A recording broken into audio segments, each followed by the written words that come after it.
J'ai passé les 20 premières années de ma vie à Bordeaux, dans le sud-ouest, et grâce au tramway et à mes potes qui ont le permis, j'avais jamais vraiment ressenti le besoin d'avoir une voiture. Sauf que depuis un an, j'ai déménagé dans un petit village perdu au fin fond de l'Essonne et je passe une bonne partie de mon temps à marcher ou à attendre le bus. Du coup, pour résoudre ce problème, il me fallait un véhicule à la fois transportable et rapide aussi. Et donc voici mon tutoriel pour fabriquer un longboard électrique étape par étape.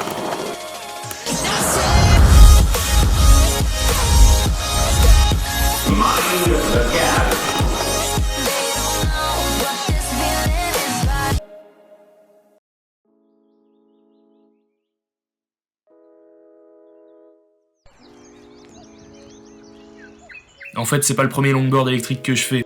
Il y a 2 ans, j'étais en DUT, en projet de fin d'études justement, et proposé d'en faire un. Du coup, ce qu'on avait fait, c'est qu'on avait pris le skate d'un pote, on avait mis des moteurs dessus, et pour faire la télécommande, on avait pris une manette de Wii, on avait rajouté des modules Bluetooth à l'intérieur, enfin bon bref, on l'avait modifié, et au final, on avait un skate qui allait entre 15 et 20 km/h. À l'époque, on avait une limite de budget, je crois que le projet, il nous avait coûté entre guillemets que 400 €, et donc forcément, on avait une limite dans les caractéristiques du skate. Depuis cette année, je suis plus étudiant et j'ai décidé d'en refaire un avec un budget quasi limité. Et pour ça, je me suis inspiré d'un longboard électrique américain qui s'appelle le Boosted Board. Boosted Board, c'est la référence dans le domaine des longboards électriques industriels. C'est un skate qui a été hyper médiatisé par le youtubeur Casey Neistat. Et en fait, bien qu'on soit sur des produits très coûteux, Boosted, c'est au longboard électrique ce qu'Apple est au téléphone portable. Une très bonne qualité de fabrication, de bonne performance et une longévité supérieure à la moyenne.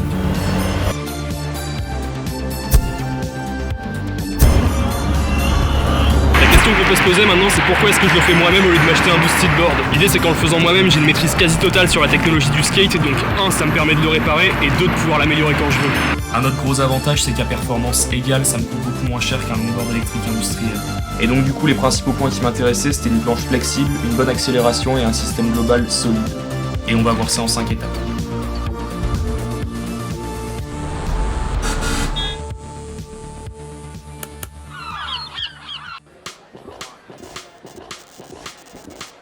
Donc vous allez avoir besoin d'un longboard, d'un skate ou de n'importe quelle planche avec des roulettes dessus finalement. Si vous avez votre propre planche, vous pouvez très bien l'utiliser. Moi, ce que j'ai fait, c'est que j'ai choisi une planche en bambou pour avoir la même flexibilité que sur le Boosted Board.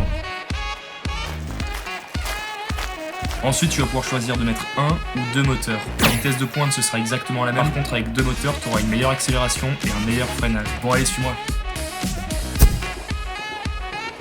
Je vais te montrer comment tu vas pouvoir monter ça sur le skate.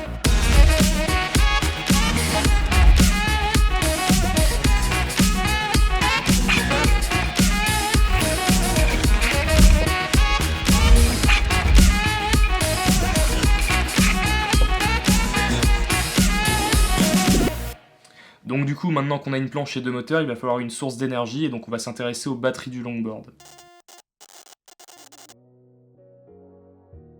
Il y a 5 paramètres que vous allez devoir checker quand vous allez choisir la batterie de votre skate. Le premier, c'est la tension de sortie, ça va déterminer à quelle vitesse va votre skate. Il y a l'autonomie, donc ça c'est le nombre de kilomètres que votre skate va pouvoir parcourir avant de tomber en panne. Le courant maximum de sortie d'une batterie, il n'est pas infini et donc il va falloir faire attention à ce que vos moteurs consomment. Ensuite, il y a le volume, parce qu'en dessous d'un skate, on n'a pas un espace qui est illimité. Et le dernier point, c'est le prix. La question qu'on peut se poser maintenant, c'est comment avoir la batterie avec le meilleur rapport qualité-prix-volume. Pour ça, on va utiliser une technique qui est très connue dans l'industrie et dans le modélisme. En fait, on va assembler plein de petites batteries entre elles pour en avoir une plus grosse. C'est exactement ce que fait Tesla dans ses voitures. Pour faire leur batterie, ils mettent en série plein de petites batteries comme celle-là. Le nom exact du modèle qu'ils utilisent, c'est accumulateur lithium 18650. Et donc après, c'est comme les piles AAA, il y a plusieurs constructeurs et nous, on va utiliser des Samsung. Donc on va en aligner 10 comme ça.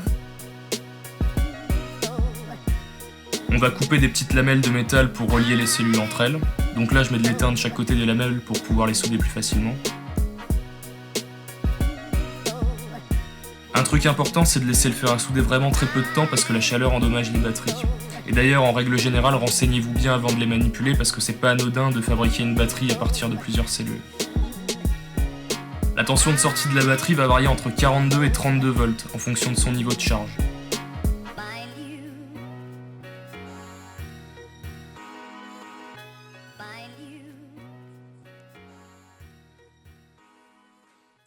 Donc on a parlé de la batterie, des moteurs, maintenant on va parler de ce qui fait l'intermédiaire entre les deux et donc peut-être le truc le plus important du longboard, l'ESC. L'ESC, c'est une carte électronique qui va permettre de prendre la tension continue de la batterie et d'en faire des créneaux. Et en fonction de l'intervalle de temps en bas de ces créneaux, on va pouvoir faire ralentir ou accélérer la vitesse des moteurs et donc celle du skate. En fait, on peut voir ça comme un robinet qu'on ouvrirait et qu'on fermerait en permanence avec des intervalles d'ouverture et de fermeture différents. En gros, sans ESC, on a un longboard électrique à une seule vitesse et c'est pas du tout ce qu'on veut faire. Donc celui que j'utilise, c'en est un qui est open source.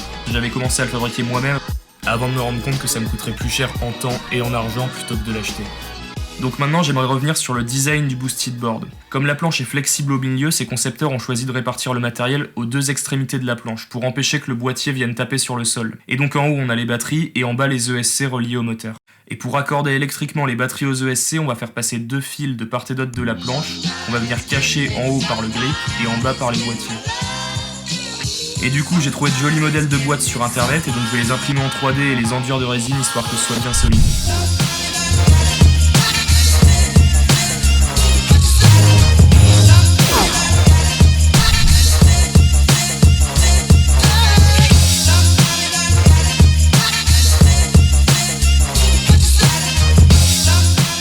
Donc là, je recouvre les boîtes en plastique avec de la résine époxy. Généralement, elle est composée de la résine en elle-même et d'un solidificateur.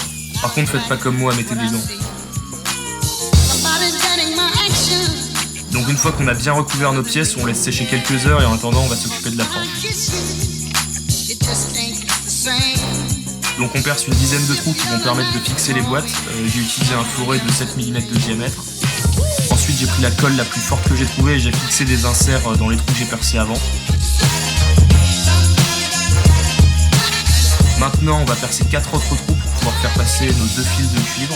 Donc ceux-là, ils sont larges d'1,5 cm de diamètre. Je les ai trouvés sur AliExpress. Il faut faire bien attention à la section de ces fils parce que si le courant est trop fort, ils peuvent fondre.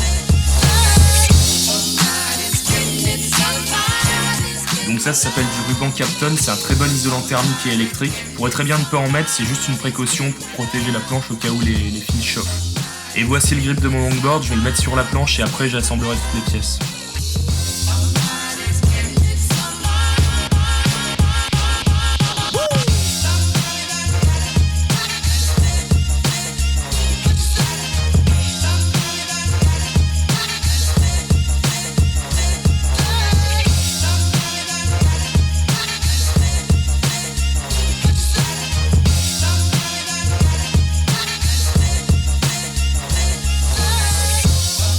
Je viens juste de finir le projet et du coup je vais pouvoir vous faire un bilan.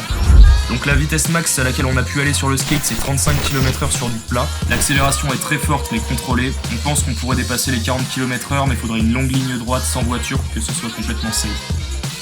On a un bouton d'allumage du longboard juste ici et sinon on utilise une télécommande radio pour le piloter. Donc là j'ai oublié de l'allumer. Et hop. Je pensais pas que c'était aussi difficile de bloquer tout en faisant du longboard électrique. C'est vraiment pas évident. Bon ben c'est déjà fini, j'espère que vous avez bien aimé la vidéo, dites-le moi dans les commentaires et peut-être qu'un jour j'en ressortirai une autre.